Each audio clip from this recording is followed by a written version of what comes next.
Welcome to our webinar on email marketing best practices for not-for-profits. My name's Ross from RNG Technologies, and really excited to have Simon Byrne here from SignUp2.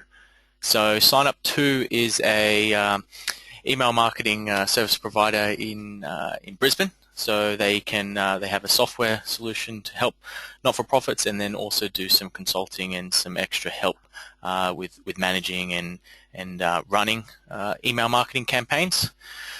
So just like the other webinars that we've had, we'll leave the questions and answers till the end, but please feel free to type them into the chat pane. I'll keep track of them, and then I'll facilitate the Q&A with Simon at the end. Alrighty, I'll pass it over to Simon. Thanks, Ross. Hi everyone. It's great to be here. As Ross mentioned to you, we're SignUp2. Hang on a sec, Ross. Have you shared your screen? Yep, there you go. Yep.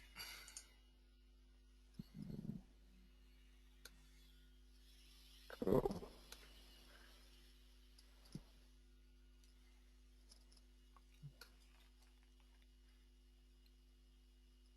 Just 2 seconds.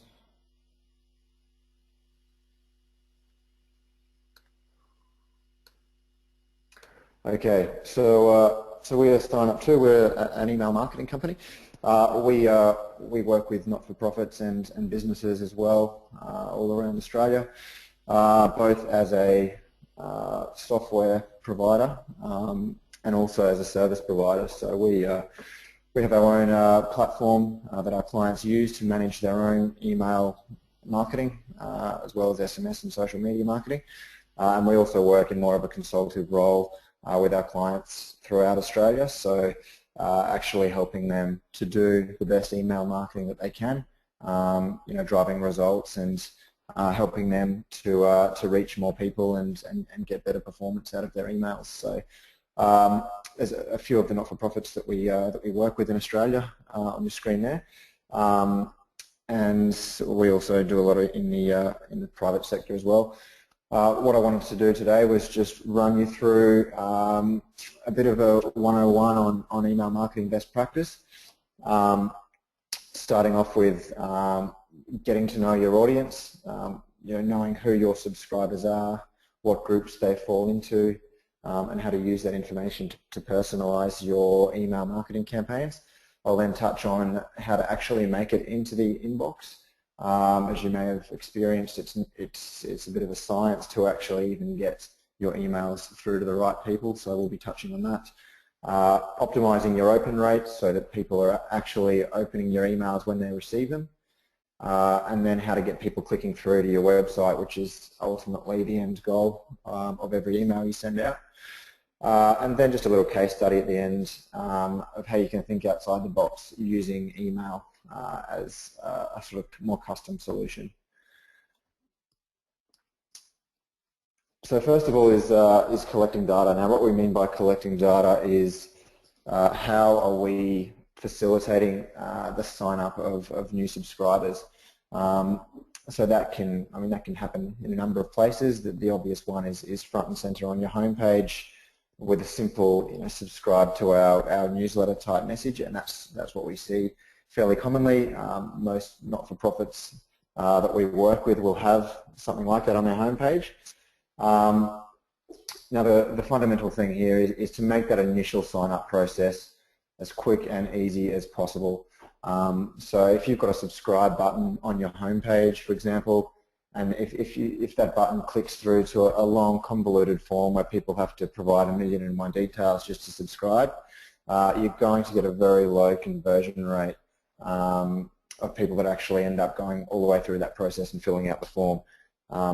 So the key here is to make it as quick and easy as possible. So just name, email, subscribe, even just email, and don't have that clicking off to another confirmation step, but just have that as the single opt-in with a confirmation email to follow that.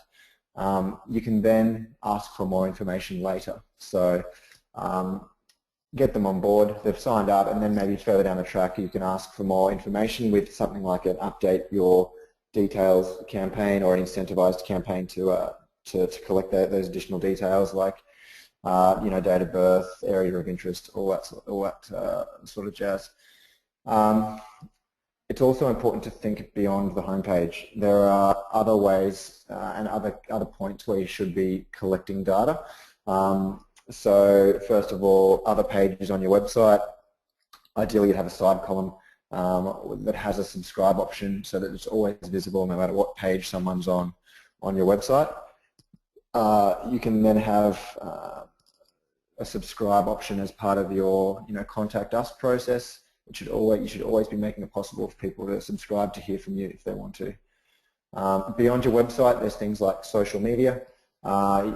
Most email marketing platforms, whether you're using MailChimp or Campaign Monitor or Sign Up To, will have an option to put a capture form on Facebook, and that'll just install the form as a little custom tab on your Facebook page so that people can subscribe to hear from you without having to leave Facebook.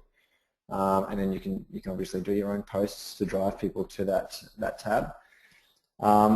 SMS is another way people can subscribe. So some providers will offer a facility for inbound SMS where you can set a keyword. You can ask people to text that keyword to a particular number, and that will automatically capture that person's mobile number. You can then set up an auto reply, which will send them a little link where they can also subscribe to your email newsletter. Or you can ask people to text their email address in, and that'll automatically capture that email address as well. Now that's a feature of some platforms. Obviously that works really well if you're holding events where you've got a lot of people, you've got a captive audience in one place, and you've got the opportunity to ask people to text in to subscribe. Now that might be on some signage, or it might be actually verbally if you're doing a presentation or something like that. It's a great way to capture subscribers on the fly. And another way to capture data is in person. So if you've got a physical presence, once again, if you're holding events, if you've got a stall at some sort of event, take that opportunity when you're talking to people to have a sign-up option, whether it's on an iPad, even just a clipboard with a form on it that people can quickly fill out. When you're face-to-face talking to someone, be it a potential sponsor, a potential donor, or simply just a member of the community, or whatever it may be, that's when they're most engaged, and that's when you're going to have the most luck with converting those sort of people into email subscribers. So don't be afraid to ask when you've got those opportunities. The other way we can collect information about people is by just simply looking at your email stats. Now, your email stats aren't just open rates and bounces and things like that. You can also use your click-through data. So where are people clicking in your emails? Use that information to start creating some segments within your email platform. So, you could, for example, you could take everyone that's clicked on a donate link. They may not have gone through and completed that donation process, but you could take that group of people and place them into a potential donors list and use that list for more targeted email campaigns further down the track, trying to generate those donations. So it's really just creating relevant segments based on where people are clicking in your emails. So don't be afraid of that data. Get in there, work out what it means, and then create those reusable groups of users. So that rolls in quite nicely to audience segmentation. So what I mean here is using those segments that I've just touched on to actually facilitate targeted campaigns to those segments. So we often hear the term e-blast get thrown around, and it's quite an old school term, and it's quite an old way of thinking about email marketing. If you're thinking about your email marketing as e-blasting, you're in the wrong mentality of how email marketing works in this day and age. Gone are the days where we send one email campaign out to our whole database once a month, trying to cram everything into that one email. What we're seeing work really well now is creating those small target groups, having personalized emails that are tailored to each of those groups, and keeping your emails down to one or two messages, one or two objectives, and keeping everything short, succinct, and really targeted. And in order to do that, you do need to have those target groups. So if you can, try and get out of that habit of the one monthly newsletter or quarterly newsletter or whatever it may be, and start thinking about how you can create those segments, what each of those groups want to hear, because it's always very different. There's no point in telling one group of subscribers something that is relevant to another group of subscribers. Keep it relevant to each group. People are time poor these days. They don't want to be trawling through long-winded emails looking for the right content for them. You can create these segments in your email provider. So whether you're using a MailChimp or a Campaign Monitor or whatever it may be. Now you might be set up to create folders. It might be lists, whichever depending on what platform you're using. Some platforms also give you the ability to create dynamic segmentation. Now what that means is, rather than just having set lists, you can create target groups on the fly based on subscriber information. For instance, you could say, all right, let's just pull out males who are aged between 20 and 30 who live within 10 kilometres of Brisbane, who are interested in X, Y, Z, and who have donated to us in the past, something like that. You can extract that data, that group of contacts based on those parameters that you set, and it'll pull out that number dynamically based on how many people match that criteria at any given time. Now these sort of tools are really powerful for doing those targeted campaigns. People don't want to be bombarded with emails, so if you can make your emails relevant and only send them to the people that you know fit the particular criteria, then you can get away with sending more frequently without annoying people with irrelevant content. So really get into that mindset of segmentation and personalisation.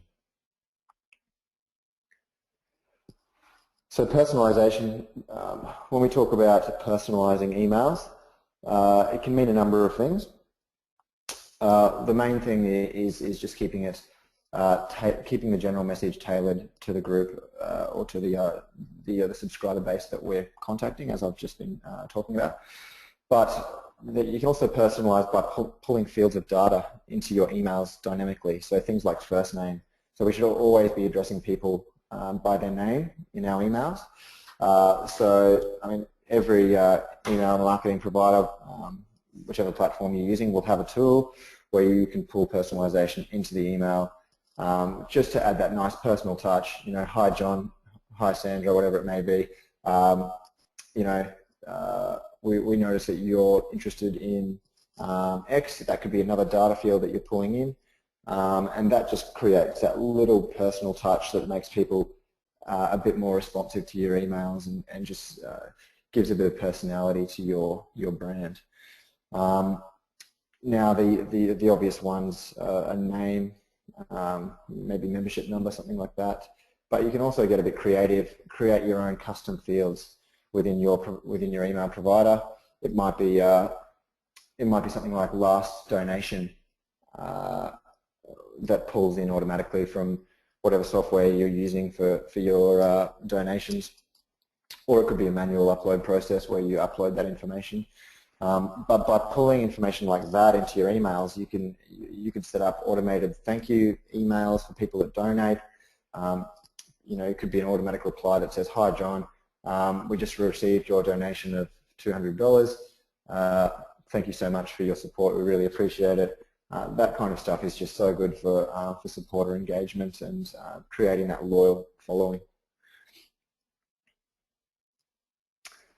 So once you're on the right track with your personalization and you've got your key segments and you really want to get started with some good campaigns, you're then faced with the issue of actually getting into the inbox, which may not be as easy as you might think. It's very far from just a case of sending out your emails and just expecting it to land in the inbox. There are things that you need to do, ways that you need to optimize your email to make sure you land in the inbox as opposed to the spam folder, or worse yet, getting rejected by the server. There are actually quite a number of steps that your email has to pass through to land in the inbox. So you'll generally have the recipient's mail server first of all.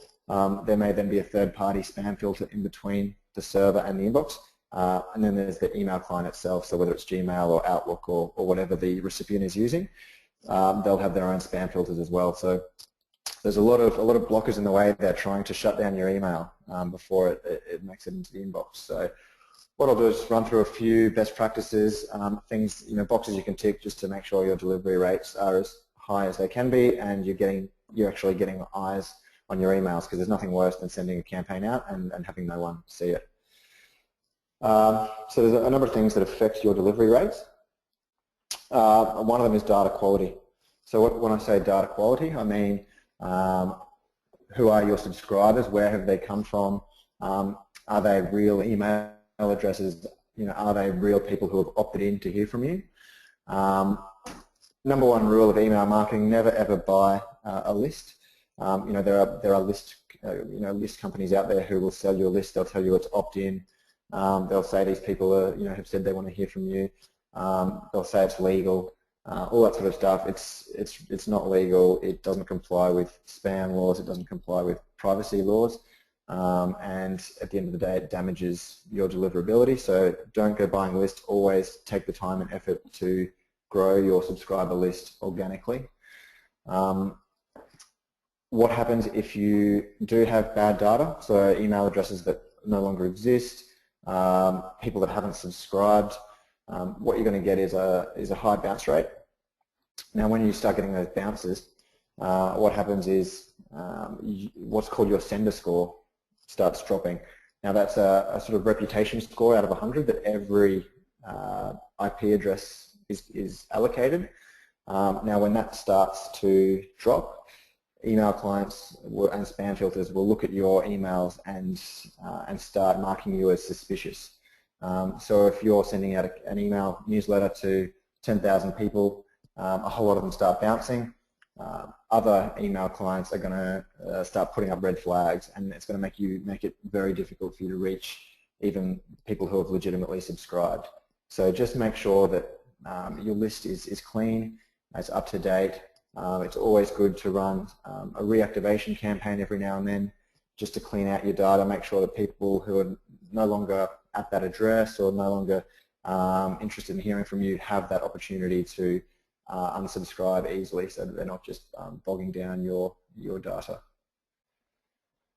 So that's data quality. There's also sender reputation. Now, this is what I just touched on, where your IP address that you're sending from, so your server, is given a score out of 100. Now, that score isn't always in your hands. So sometimes if you're using a platform that people can sign up to for free and start sending from straight away, chances are you're sharing your IP address with some low-quality senders who are sending out spam, unsolicited emails, things that are going to get high bounce rates and high complaints. And if you're one of the unlucky people who sends an email campaign from the same IP address straight after a spammer, you may suffer the consequences of their poor practices. So you might find yourself getting a high bounce rate and low delivery because of factors out of your control. Because of that, it is always a good idea to make sure you're using a good, reputable provider. Don't just use the cheapest or worse yet, free provider. Look for quality. Keep an eye on your delivery rates. If you find yourself going to spam and or not even getting through to the inbox at all, start asking questions of your provider and see what they're doing, see what practices they've got in place for deliverability. Now, it comes down to content of the email as well. So first of all, subject line. certain keywords in your subject line can just land you in spam straight away. Probably not too much to worry about in not-for-profit. It's mainly salesy related terms, large sums of money. It's often certain surgical enhancements, which I don't think anyone's going to be emailing about in this group. But also, things like genuine Rolex watches, all those sort of dodgy things. But also sale, free, those kinds of things. You shouldn't say too much, both in the subject line and the body of the email, particularly if they're in caps. Now, a bit of a rule of thumb for the subject line is to avoid any words in all caps. So keep things lowercase. Avoid exclamation marks in the subject line as well. All these things just raise your spam score slightly. So, you can have really good, captivating subject lines that really push people to open the email without, using caps and exclamation marks. So it's more about being creative and a little bit mysterious and asking questions and things like that in your subject line rather than trying to scream and yell at people. And then in the content of the body of the email itself, combinations of keywords, once again, that shouldn't be an issue in not-for-profit. But use of images is a really big thing. You can't just drop one big image into an email template and send that out. You might get through to a few people, but for example, if you've got a flyer that you've done up for an event and you've got a PDF of a flyer or just a JPEG of this bigger artwork that you've had for an event invite or something like that, dropping that into a template and sending it out is very bad practice because when the spam filters see one big image in an email, that sets off red flags straight away. So if there is a design that you want to replicate with an email, so a flyer for an event or something like that, have it sliced up properly by a company that knows what they're doing.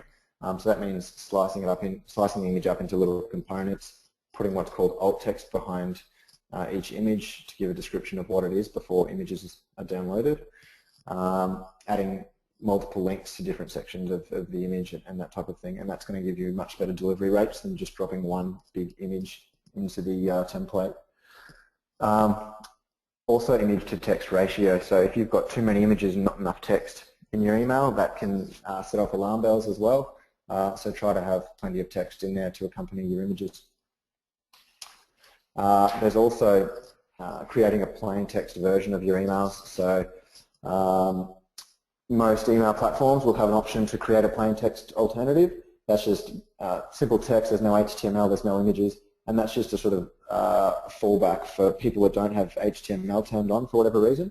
They'll see your plain text version, but the most important benefit of doing that is that it does help your spam score. So it does tell the recipient's email client that you are a trusted sender because you've created that plain text version, which is seen to improve your accessibility.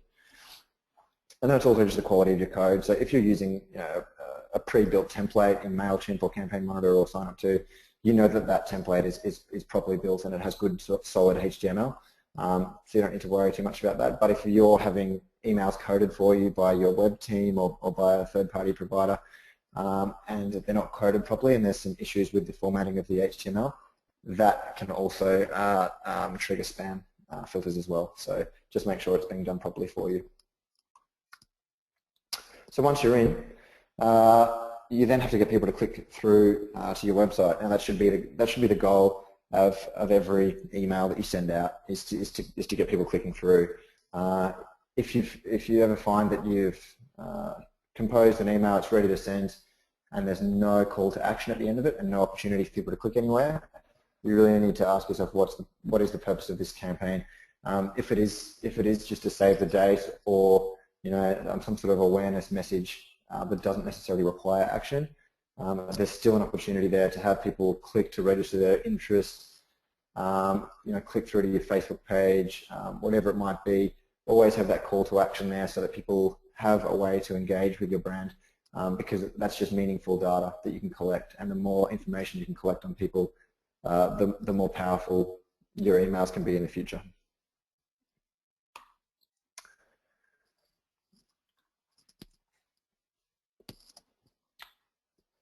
So improving your open rate. I've skipped ahead a little bit. I was just talking about click-throughs, but there are some things I need to go over for improving your open rate. Now, this is talking more about when people see the email in your inbox, what makes them click to open your email and read it. What can you do to really compel people to open that email and read what you've got to say. Now, the average open rate for not-for-profits is about 25%, both here in Australia and overseas, which is quite high. It's higher than most industries. I'm sure some of you will be around that. Some of you may be above that, which is great. Some of you may be a little bit lower with your average open rates. Make sure you're keeping track of that because it is very important. But a few things that you can do to improve yours. The subject line. Don't fall into the trap of just summarizing your email in your subject line. Generally, that comes across as fairly bland. Try to ask a question. That's always a great trick. Be a little bit mysterious. An example is we had a client who was in a fairly mundane industry. He was just a printer cartridge website. He used to always fall into the trap of doing a salesy subject line, so 20% off or free shipping, things like that. One month we said to him, look, how about you're sending people this great deal. Why not change the subject line to this is our way of saying thank you. So he tried that and he improved his open rates by 5% straight off the bat. So try to be a little bit personal. Appeal to people's emotions. Ask those questions. Be leave a little bit up to mystery, and I think you'll find that your open rates will thank you for it. There's also the from name. Now, a good little trick for the from name, rather than just having your emails come from your organisation, bring a person into it. So whoever's the face of your marketing team or the face of your organisation. Whoever's got the relationship with your stakeholders, bring them into the from name. So it might be Chris from sorry guys.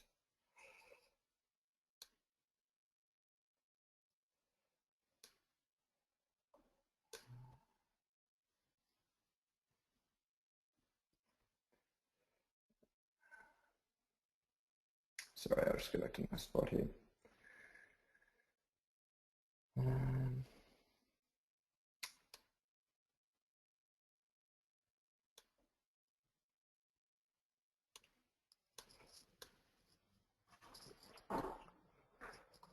Okay, back on track. So what can we do to improve your open rates? We're talking about from name. So rather than just saying RSPCA, for example, bring a person into it. It's Chris from RSPCA, someone you know and trust, and bring that person. People deal with people, and people like to hear from other people rather than just a brand. So try to bring a personality into the email, and that we generally find that helps open rates as well. There's also the pre-header text. Now, what that is the text. You often see that little bit of fine print at the top of your email. It usually says something boring like, if you can't view this email correctly, click here to view it in your browser. Make use of that bit of text, because when your subject line is a bit on the shorter side, the first thing that displays next to the subject line will be that bit of pre-header text. So think of that as an extension of your subject line and put something in there that's going to give people even more of a reason to open your email. So try not to repeat what's in your subject line, make it something different, give people a second reason to open the email, rather than just leading straight in with the click to view in your browser type text. There's then split testing, which is a valuable tool. What this means is you can have 2 or 3 or even 4 versions of your campaign saved, and you can send what's called a split test. Now what that'll do is it'll allow you to test one variable of your email. So the obvious thing to test is subject line. So you might play off 2 subject lines against each other. You can determine what the test quota is for your split test. So you might send campaign A to 10%, campaign B to a different 10% of your database, Now, the split testing tool will automatically select the winning campaign based on which version is getting the most opens. It'll pick that as the winner and it'll send that as to the remaining 80% of your database. Now, Sign-Up 2 has a feature for that built in. I believe MailChimp does as well. I'm not sure about Campaign Monitor, but most tools have something along those lines to help you with that. Most importantly, just send the right content to the right people. There's no use, as I said at the start, boring people with content that's not relevant to them.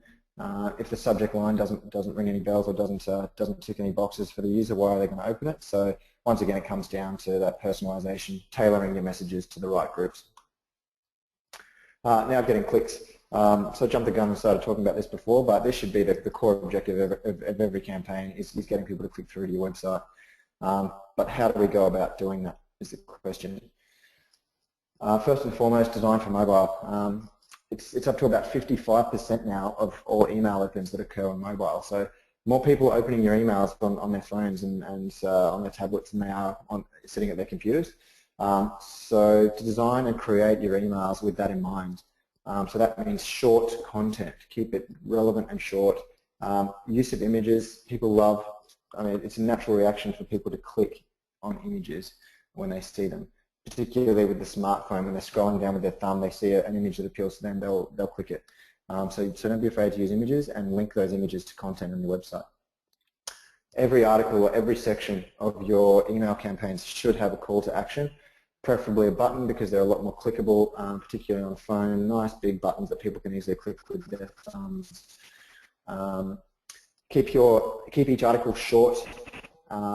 Might just be, if you're sending a newsletter type email where you've got 5 or 6 different articles, don't publish the whole article in your email content. Just have the first couple of sentences with a link to read more. That does 2 things. It makes your content measurable, so you know which articles are most appealing to people because you've got those click stats. So you can then use that click stat, that click information for your segmentation, creating those target groups, and it gives you an idea of what people are engaging with. The second benefit of doing that is that you're driving traffic to your website. So you're not leaving people just sitting there in their email inbox. You're giving them a reason to click onto your website, have more of a look around, look at other parts of your website as well. So get out of the habit of long articles in your email newsletters. Keep it short with a link to read more. That's extremely important. Finally, just before we finish up, I wanted to quickly touch on this on an RSPCA case study. You may have seen the Set a Sister Free campaign that's been around for the last few months that the RSPCA are running. It's all about ceasing the use of cage eggs in Australian food production, and it's going really well. They've got celebrity endorsements from the likes of Michelle Bridges and a few others. A component of that Set a Sister Free campaign was the Hens Deserve Better promotion, which was basically a website that RSPCA followers could visit, and they could send a personalised message to a bunch of different food manufacturers in different industries or different food sectors. Now they could either leave the default text in the form, like you can see there, whereas you've got the subject line, you've got the body text that was pre-written. So they could just nice and quickly and easily pop in their name, email address and send, or they could write their own custom message. So what this did was it reversed the role that email marketing generally plays. And this is very far from conventional email marketing, but I wanted to talk about this because it sort of sums up the power of email. Everyone has an email account, right? Your followers, your corporate sponsors, companies in the industries that you're involved in, government, everyone has an email inbox, which makes this an incredibly powerful tool. So the way RSPCA used it was to have, rather than sending emails to thousands of people, they're allowing their thousands of people to send emails to companies. So it became a tool for rallying an industry. And as a result of these emails, they've had 3 or 4 major food manufacturers in Australia actually come out publicly and say we are ceasing the use of caged eggs in our products purely because of this campaign and of how many people have contacted us asking us to do this. Now this is something that's obviously not an off-the-shelf tool that you can just go and implement. Having said that, it does just use standard email technology, so it's fairly cost-effective and quite quick to build something like this. And if this is the sort of thing that you think would benefit your organisation in some way, we'd certainly be more than happy to have a chat. So that's pretty much all of the content I've got for you today. There's a few of my details there on the screen, my email address, our website, also my Twitter handle. I'm always happy to have a chat to anyone if you just want a little bit of advice about your emails, if you just want to pick our brains here at Sign-Up2 about what we see working best, what we think you should be doing with certain things. Don't hesitate to get in touch. And I'll hand it back to Ross, and if anyone has any questions, I'll go through them now. Thanks, Simon. That was great. Really good insights there. Best practices from what other not-for-profits are using and doing. I suppose I just want to remind everyone some of the big differences between, say, your regular email service provider and Sign-Up2 is that Sign-Up2 is based here in Australia, in Brisbane, so they have Australian support where they're only a phone call away. I know Simon and the guys there, work closely with their clients to get the best results for their email. They can leverage their experience with working with other not-for-profits to actually help you achieve your goals and improve your email marketing. So yeah, big thanks Simon for sharing some of those insights. What we'll do now, what we'll do now is open up the Q&A. So we've got a couple here that I'll go through, but if you've got a question, please put it in the chat pane for us now. Okay, so one question from Bonnie. Any examples of successful extra data collection follow-up campaigns you could share, Simon? Data collection follow-up campaigns. Yeah, so we've this isn't in the not-for-profit sector, but we recently ran a campaign for one of our sort of retail-based clients who was sponsoring a big public event. They're in the wine industry, and what they actually did was they ran an SMS campaign. It was just a promotion at an event that they were involved in, so they had the ability to access a lot of attendees at one time. They ran a text-in promotion saying text win wine to 04 blah blah blah, and instantly received one of 3 prizes. So the basic prize was just a voucher that they were floating off to a lot of people. There were also some major prizes that they could go in the draw to win as well. So they were getting hundreds and hundreds and hundreds of registrations by SMS. They then had an automated reply set up, not straight away. Well, there was one straight away to just say thank you, but they also set up a secondary one to go out the next day when people weren't so sort of frantic and busy and whatnot, to just say thanks for entering. You've won XYZ. If you want to keep hearing from us with deals and promotions like this, more chances to win, subscribe to our email list here.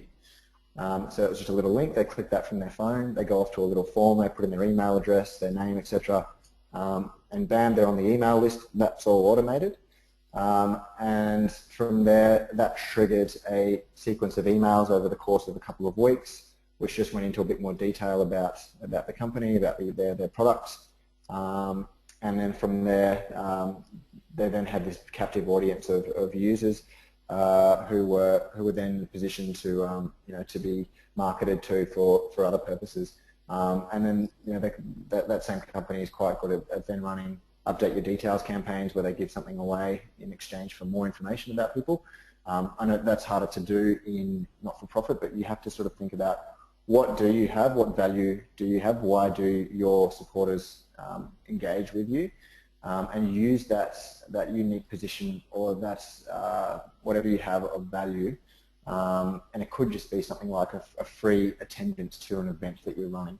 Use that as incentive for people to tell you more about themselves, because it's really not hard to get that extra information if you give people compelling reasons to engage with your brand. Any other questions? That's a good point. I suppose just to extend on that, that's sort of what we do at RNG. You know, if we want to grab a bit more detail from a particular client or something, you know, we'll offer something more, for that information. Cool. So we've got one more question from Paula. Paula says, "Thanks for sharing some great tips. I find it really hard to get school personnel to open emails. Any further deliverability tips?" School personnel. It's going to come down a lot to what type of messages you're sending out, what the purpose of these emails are. We actually have a printing client whose main industry is secondary schools, so they send a lot of emails to schools, and what they try to do is stand out from the typical emails that the schools are going to be receiving. So they'll generally use the method of bringing a personality into it. So rather than just the company name, bring a person into it, someone that the personnel at those schools might be familiar with. So having your emails come from those key contacts. Also, with schools, I think subject line is going to allow you to stand out a bit more as well. I think because of the nature of the education industry or sector, people's inboxes are going to be crowded with very bland and fairly mundane sort of subject lines. So don't be afraid to take a risk and play around, run some split tests on subject line, and whatever it is that your message is, try to think outside the box in terms of how you're delivering that message with your subject line, and run those split tests to just compare it to a few different options, and generally you'll be surprised at which one comes out on top. If you do have any more insights into what these emails are that you're sending to schools, what their purpose is, and what sort of problems you're coming up against with open rates and things like that, I'd be more than happy to get back to you with an email with a few more tips. So feel free to shoot me an email about that. Cool. So on that note, I suppose we will be sending through a follow-up email today or tomorrow with the recording of the webinar, plus all of Simon's contact details so that you can reach out to him directly. He has kindly offered to do a free sort of email marketing assessment, so he can take a look at your design, have a bit of a chat to you about some of the strategy and your segmentation inside your emails. So I'll include a lot of all those details inside the follow-up email today or tomorrow, so keep an eye out for that one. Perfect. Cool. Last call for questions, or if there's no other questions, then we'll call it a day. Brilliant. Thanks very much, Ross. It's great. Cool. Thanks, Simon. Much appreciated. We'll be in touch. And this is again a RNG Technologies webinar series. So if you did enjoy this webinar, we do tend to have one of these every couple of weeks. So keep an eye out for future ones coming through to your email inbox. Thanks, guys. Enjoy your day. Thanks, guys. Bye.